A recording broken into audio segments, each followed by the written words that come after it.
이 아침에는 마태복음 3장 1절에서 10절까지 마태복음 3장 1절에서 10절까지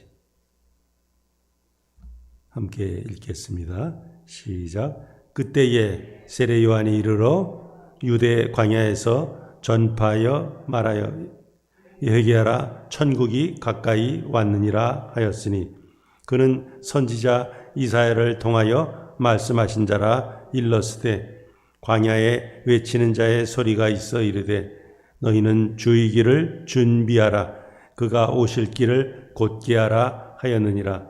이 요한은 낙타털 옷을 입고 허리에 가죽띠를 띠고 음식은 메뚜기와 석청이었더라. 이때에 예루살렘과 온 유대와 요단강 사방에서 다 그에게 나아와 자기들의 죄를 자복하고 요단강에서 그에게 세례를 받더니 요한이 많은 바리새인들과 사두개인들이 세례 베푸는 데로 오는 것을 보고 이르되 독사의 자식들아 누가 너희를 가르쳐 임박한 진노를 피하라 하더냐. 그러므로 회개에 합당한 열매를 맺고 속으로 우리 조상이라고 생각하지 말라. 내가 너희에게 이르노니 하나님이 능히 이 돌들로도 아브라함의 자손이 되게 하시리라. 이미 도끼가 나무 뿌리에 놓였으니 좋은 열매를 맺지 아니하는 나무마다 찍혀 불에 던지지리라. 나는 너희로 회개하기 거기까지 10주까지만 읽겠습니다.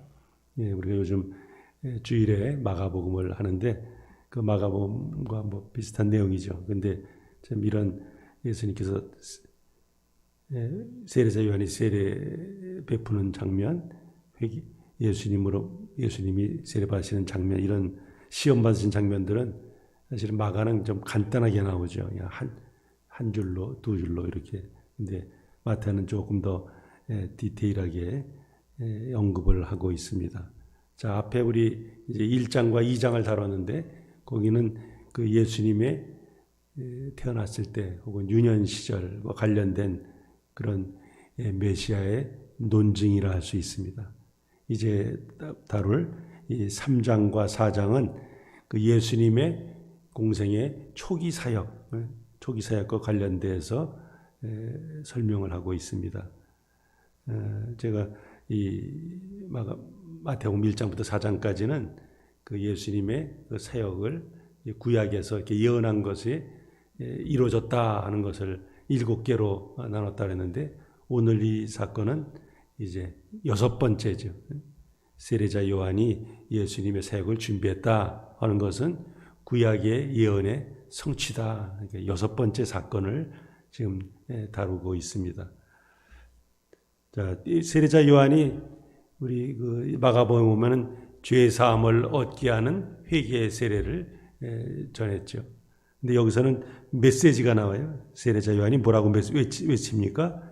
회개하라, 천국이 가까이 왔느니라. 자, 근데 그 말씀은 4장 17절 보면 예수님께서 똑같이 말씀하셨어요. 4장 17절에도 이때부터 예수께서 비로소 전파에 이르시되 회개하라, 천국이 가까이 왔느니라 말씀하고 있습니다. 물론 이제 세례자 요한은 심판에 대비해서 구원의 조건으로 회개하라 이렇게 외치죠. 그러나 예수님은 심판을 언급하면서 회개하라 하는 것은 아니고 구원의 결과로서 오는 그런 그 회개를 외치셨습니다. 자, 회개는 메타노이아, 메타하면 체인지죠. 체인지. 노이아함은 그 마음을 바꾸다 하는 거죠. 그러나 그렇다고 해서 단순히 뭐 이상한데 something wrong 하면서 단순히 뭐 후회하고 마음을 아파하는 정도가 아니라 아주 근본적으로 우리의 생각을, 우리의 사고방식을 바꿔서 이제 방향을 전환하는 거죠.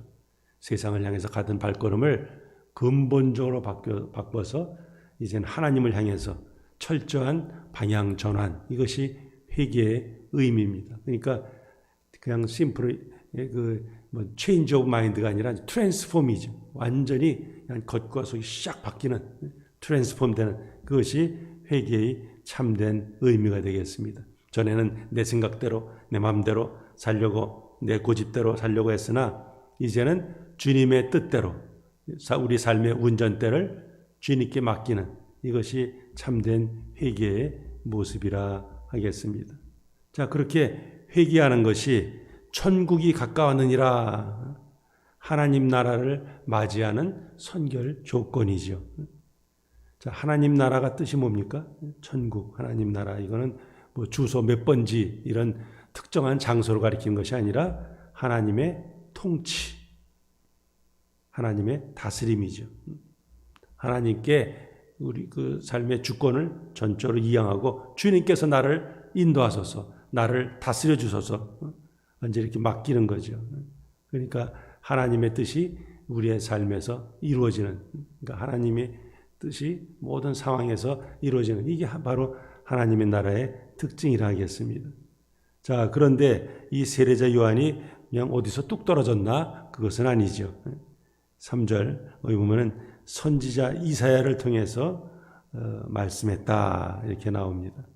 자, 우리 그 마가복음 할 때도 다뤄봤지만 40장 3절에 있는 그 내용을 지금 인용을 한 것이죠.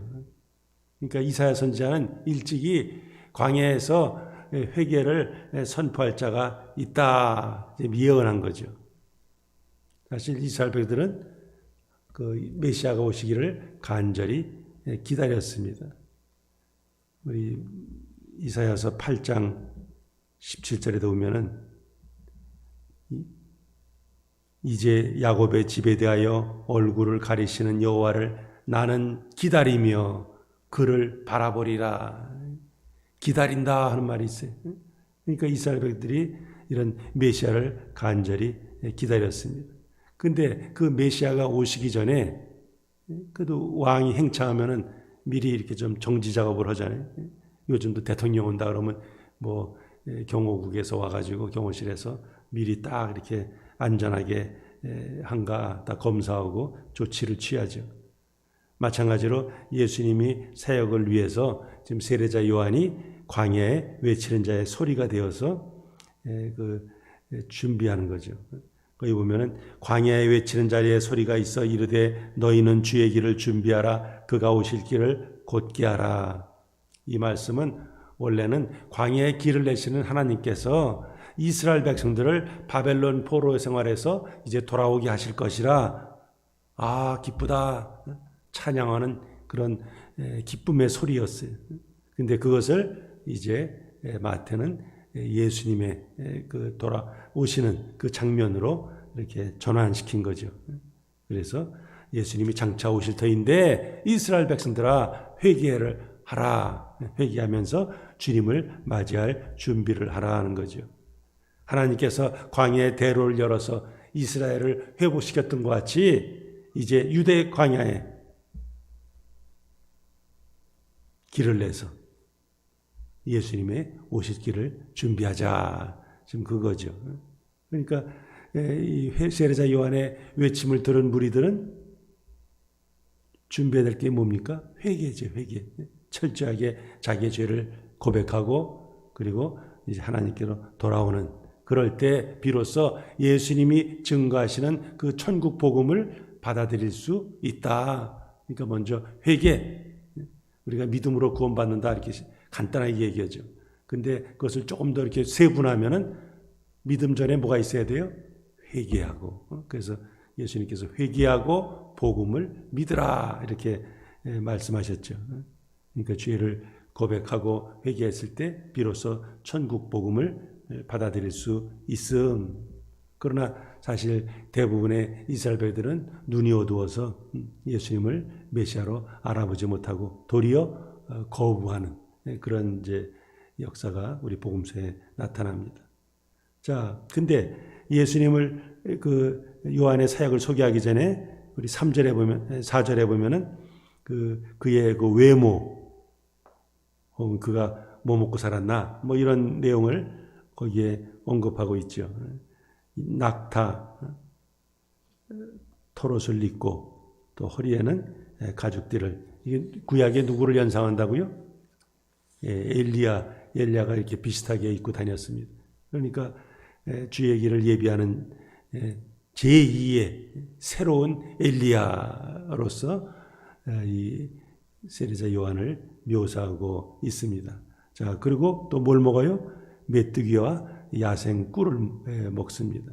그러니까 그거는 무슨 재배하고 가공하고 뭐 기름을 치고 양념을 치고 이런 것이 아니라 그냥 생으로 먹는 거죠. 생식으로. 길거리 이런 들에 뛰어다니는 그 메뚜기, 그 다음에 그냥 꿀, 그냥 떠서, 그러니까 아주 그냥 광야에서 구할 수 있는 가공되지 않은 그런 것을 먹고 지냈다. 이스라엘 백성들은 광야에서 뭘 먹었어요? 광야에서 출애굽할 때 만나를 먹었죠. 하나님께서 주시는. 그러니까 그 만나는 뭐예요? 하늘에서 하나님께서 주시는 거예요. 하나님만을 의지하면서 광야에서 이스라엘 백성들이 만나를 먹었듯이 요한도 뭐예요? 그냥 날마다 만약에 메뚜기 없으면 어떻게 됩니까? 석청 발견부터 그냥 굶어야죠. 오직 하나님만을 광야에서 의지하면서 기도로 교통하면서 심플 라이프를 살면서 그는 예수님의 그 오시는 길을 예비하는 사역을 감당했습니다. 오늘은 뭘 먹지? 무엇을 먹을까? 무엇을 마실까? 뭐 세례자 요한은 염려하지 않고 그냥 눈에 띄는 대로 메뚜기와 석청을 먹었습니다. 자, 5절. 이제 그가 사역을 하는 거죠. 그러면 예루살렘과 온 유대와 요단강 사방에서 다 그에게 나왔다. 어떤 무리예요? 무슨 무리요? 회개하려는 무리죠. 세례자 요한 앞에 자기의 죄를 고백하면서 세례를 받으려고 하는 그런 무리들이 나왔습니다. 그러니까 그들은 뭐 나와가지고 전부 다 세례자 요한 앞에서 자기의 죄를 자백하는 거죠. 자, 당시에 세례가 있었어요. 근데 그 세례는 주로 이방인들이 유대교로 개종할 때 그때 행하는 그 의식이 세례였어요. 또 그 예루살렘 바깥에 쿰난에서 사해사본이라 이 성지 이렇게 답사하게 되면은 꼭 두르는 코스가 이 쿰난 공동체가 살았던 지역을 둘릅니다.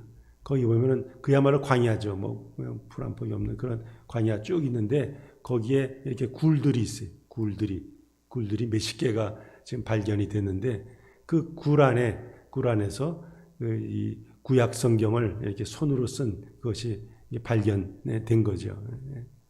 어떤 양치는 그 목동이 뭐 양을 잊어버려서 1948년쯤 되나요? 하여튼 어떤 굴 속에 저기 있나 하면서 돌멩이를 던졌는데 갑자기 띵 하면서 뭐가 깨지는 소리가 나니까 이제 거기 뭐가 있나 보다 해서 다른 사람이 들어가서 이제 해보니까 거기에 항아리에 두루마리로 쫙 된 거기서 사해사본이라 아주 그 성경을 연구하는데 귀중한 그런 것들이 발견됐습니다. 그래서 그런 쿰난 공동체 사람들은 자기들끼리 속세 떠나서 우리끼리 정결하게 살자 하면서 그들은 결례 깨끗하게 하는 의식으로 세례를 베풀었습니다. 자, 뭐 어디서 그 기원을 찾았든 어쨌든 세례자 요한도 하나님 예수님께서 메시아가 오실 터인데 우리 준비하자 그런 의미에서 지금 대상이 누구예요? 이방인이 아니라 바로 언약 백성이라 하는 그런 유대인들을 대상으로 깨끗하게 하는 그런 세례를 베풀었습니다. 그러니까 아주 전 민족적으로 우리 언약을 갱신하자, 우리 좀 새롭게 좀 하나님 백성으로 살아가자 그런 의미에서 좀 눈에 보이는 세례, 이건 뭡니까?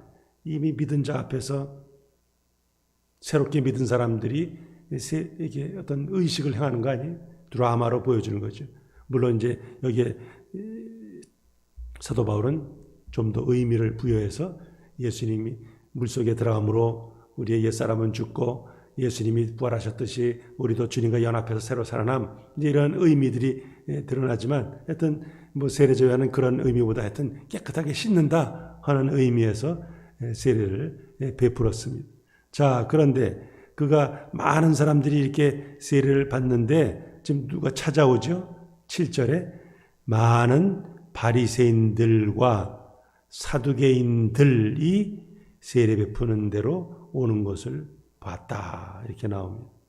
자, 예수님 당시에 이 종교지들의 몇 그룹이 있죠. 바리새인들 하면은 아주 철저하게 말씀을 연구하고 예수님 당시 한 6천 명가량 바리새인들이 있었습니다. 여기는 신분의 귀천에 상관이 없어요. 그러나 하여튼 말씀 열심히 파가지고 그 말씀을 증거하고 이런 사람들이죠. 그러니까 유대인들의 존경을 받으니까 신분 상승의 사실은 유일한 기회죠. 아주 가난한 별 볼 일 없는 그런 사람이라 할지라도 하나님 말씀 율법을 잘 연구해서 아주 유명하게 되면 사람들이 존경받으니까. 그래서 그런 사람 그룹이 세례자 요한, 바리새인들이죠.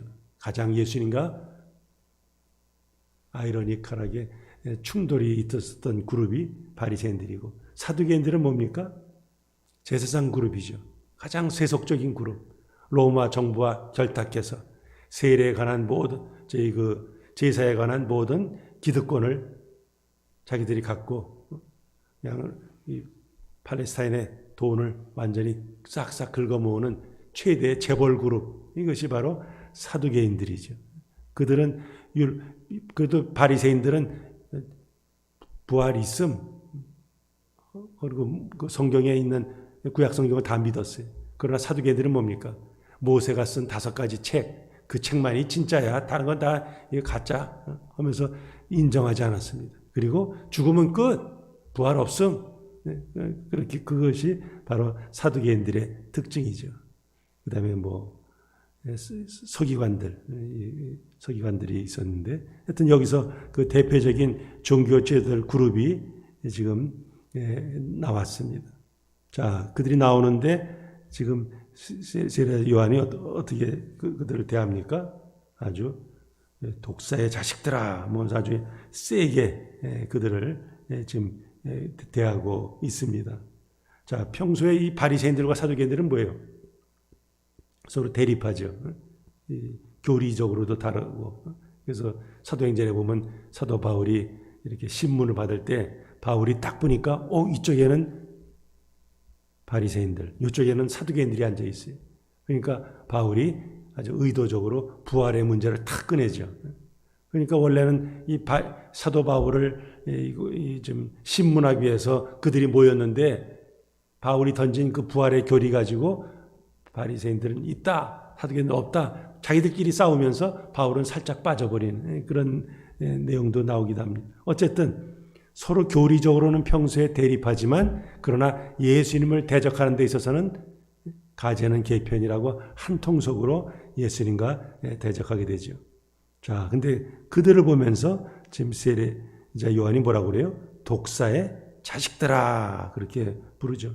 독사하면 뭐예요? 어떤 악한 사람, 좀 독사 같은 친구 할 때는 뭐예요? 악한 사람을 가리키죠. 그러니까 지금 그들에게 대해서 그렇게 아주 센 말을 하고 있어요. 거기 보면 임박한 진노를 피하라. 임박하다. 그러니까 사실은 뭐예요? 지금 이제 종말론적인 생각 갖고 있는 거죠. 이제 하나님이 오시면 이제 모든 거 다 심판하신다. 지금 그 마지막 때에 메시아가 오신다. 그런 종말 세상이 있었어요. 그런 자들에게 지금 이제 하나님의 심판이 이제 곧 임한다 하는 것을 말씀하죠. 그러면 그런 종말론적인 상황을 이제 맞이할 터인데, 그들에게 있어서 가장 필요한 것이 뭐냐? 바로 회개다, 회개. 근데 이 지도자들은 도대체 회개하지 않는다. 그러니까 그들 가리켜서 독사의 자식들아, 이런 아주 강한 표현을 사용해서 그들을 책망하고 있습니다.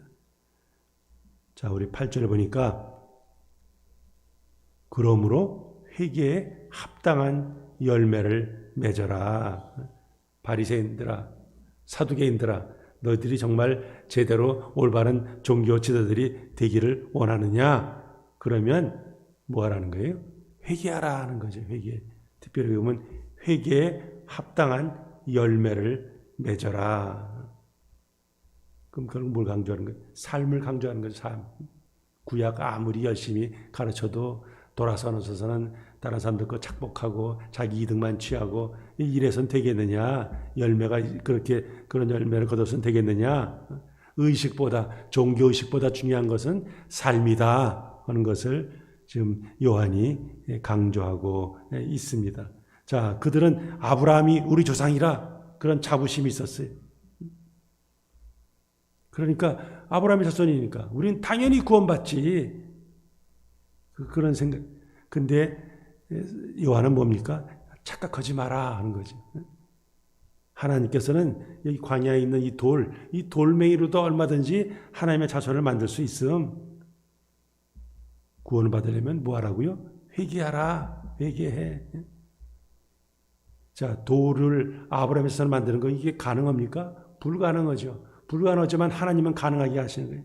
마찬가지로 이방인, 저 지옥의 땔감이라 취급받는 저 이방인들도 하나님께서 역사하시면 얼마든지 뭐예요? 하나님의 자녀로, 아브라함의 자손으로 만들 수 있음. 그러니 지금 당장 필요한 것은 뭐라는 거예요? 회개하라는 거죠. 우리 마지막으로 10절 우리 읽겠습니다. 시작. 이미 도끼가 나무 뿌리에 놓였으니 좋은 열매를 맺지 아니하는 나무마다 찍혀 불에 던지으리라. 지금 도끼가 이미 나무에 지금 이렇게 찍혔다. 지금 바리새인이나 사두개인들은 사실은 당시에 당연히 종교 지도자, 사회의 지도자예요. 그래서 그들을 사람들이 나무에 비유하곤 했습니다. 자, 그런데 사람들은 나무 하면서 아주 그들을 존경하는데 세례자 요한이 볼 때는 뭐예요? 이거는 나무는 나무인데 열매 맺지 못하는 나무네. 열매 맺지 못한 나무는 뭐예요? 찍어버려야지. 그러니까 도끼가 뭐예요? 그 나무에 콱 지금 찍혀 있다. 그 찍혀서 다 찹해가지고 다 불에 던져지는, 즉 하나님의 심판이 임할 것이다. 지금 그렇게 선고하고 있습니다. 그러니까 하나님의 심판이 뭐예요? 임박했다. 그 말은 뭐예요? 예수님께서 이제 지금 이미 계시죠. 아직 공생의 사역은 아직 시작하지 않으셨지만 이미 예수님께서 와 계신다. 이제 하나님 나라가 다 왔네. 그런 것을 하면서 그들 하금 회개를 촉구하면서 지금 주님의 길을 열심히 준비하고 있습니다. 이제 말씀을 정리합니다. 예수님이 공생에 시작하시기 전에 이 세례자 요한이 사람들에게 회개를 촉구했습니다. 그는 그의 정체성은 뭐라고요? 왕의 길을 준비하며 외치는 자의 소리, 이렇게 나옵니다. 그러니까 그는 그 길을, 그 사명을 감당하기 위해서 가족을 떠나서, 부모를 떠나서 광야에서 뭐야말로 아주 그냥 대충 가죽으로 된 옷을 입고 보이는 대로 그냥 이런 메뚜기와 석청을 먹으면서 하나님과 교제하는 삶을 살았습니다. 자, 세례자 요한은 예수님의 초림을 준비한 자였어요. 그럼 저희들은 뭘 준비하는 자예요? 예수님의 재림을 준비하는 자들이죠. 그럼 준비하는 자로서 우리가 어떠한 삶을 살 것인가? 그냥 세상과 더불어 버타면서 그냥 멋대로 살 것인가? 우리도 깨어 있어야죠. 우리도 심플 라이프를 살면서 다 가지칠 것 치면서 정말 주님 원하시는 그런 삶을 살 준비를 하고 또 실제로 그런 삶을 살아가야죠.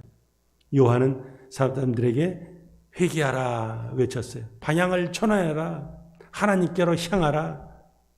모든 죄를 다 떨어버려라. 그것이 바로 구원의 조건이다 말씀했습니다. 우리는 모두 썩어져가는 그런 구습을 버리고 하나님 나라 방식으로 살아가야 될 하나님의 사람들입니다. 그렇다면 열매를 거둬야죠. 여기 보면 좋은 열매 맺지 않는 나무들마다 어떻게 한다고요? 다 찍혀서 불에 던져진다. 특별히 누구를 향해서요? 종교지어들. 구원은 따놓은 당상이다. 우린 리더야. 우린 나무야. 자부하는 자들을 향해서 회개에 합당한 열매를 맺으라고 꾸짖었습니다. 그렇다면 우리도 마찬가지죠. 열매를 거둬야죠. 우리의 삶으로 주님과 동행하면서 주님의 뜻대로 순종하면서 우리가 언제 주님 앞에 설지는 알 수 없어요. 그러나 언제 선다 할지라도 정말 열매를 가지고 선한 열매를 가지고 주님 앞에 그 열매를 보여드리면서 정말 주님으로부터 잘하였도다 착하고 칭찬종아 칭찬받는 그런 성도들이 다 되시기를 주님의 이름으로 축복합니다. 기도하시겠어요? 거룩하신 하나님 감사합니다. 이 토요일 새벽에도 하나님의 사람들이 참 이 새벽 제단을 쌓습니다. 각 처소마다 주님께서 임재하시고 이들의 발걸음을 인도하셔서 오늘도 주님과 동행하면서 주님이 기뻐하시는 회개에 합당한 열매를 거두는 성도들이 되기를 간절히 원합니다. 아버지 하나님이여, 입술로만 주여주 앉아되지 않게 해주시고 우리 삶 전체가 하나님이 기뻐하시는 거룩한 산 제사가 되기를 간절히 원합니다. 우리 모두는 다시 오실 주님을 준비하는 자들입니다. 아버지여, 이 놀라운 주님을 또한 주님의 사랑을 우리 삶을 통해 보여주는 예수님의 향기를 뿜어내는 하나님의 사람들 되게 하여 주옵소서. 내일은 또한 거룩한 주님의 날입니다. 주님의 날을 잘 준비하게 하여 주옵소서. 모든 것을 주님께 의지하며 예수님의 이름으로 간절히 기도하옵나이다. 아멘. 이제 각자 개인 기도하십니다.